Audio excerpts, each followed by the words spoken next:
नमस्कार, आप देख रहे न्यूज प्लस 21। मैं हूं प्रियांशा। आइए एक नजर डालते हैं सुबह की ताजा खबरों पर। दंतेवाड़ा में देर रात उठाकर ले गए थे नक्सली, गांव के बाहर मिला शव। राजेश मूरत के बंगले के बाहर थूकेगी छत्तीसगढ़िया क्रांति सेना, पुलिस वालों को दी गालियों का विरोध। कर्नाटक हिजाब विवाद मामले में सुप्रीम कोर्ट में एक और नई याचिका दाखिल, यूथ कांग्रेस ने हाई कोर्ट के फैसले को दी चुनौती। पीएम मोदी आज वन ओशन शिखर सम्मेलन के उच्च स्तरीय सत्र में भाग लेंगे। रामपुर में प्रियंका गांधी ने पंचर मैकेनिक को पढ़कर सुनाया कांग्रेस का घोषणा पत्र।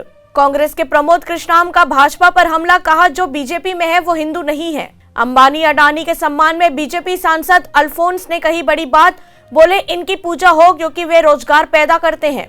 देश में कोविड संक्रमण के मामलों में गिरावट, पिछले 24 घंटों में 5877 नए केस हुए दर्ज। अमेरिका में महंगाई 40 साल के उच्चतम स्तर पर, बॉन्ड यील्ड 30 महीने के हाई पर। जेनोवा तैयार कर रही देशी वैक्सीन टॉप, सरकारी विशेषज्ञ बोले ओमिक्रॉन वेरिएंट के खिलाफ भी कारगर। ऐसे ही तमाम जानकारी से लगातार अपडेट रहने के लिए हमारे चैनल को लाइक और सब्सक्राइब करना ना भूले।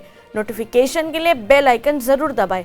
देखते रहिए न्यूज प्लस 21, आपके हक की बात।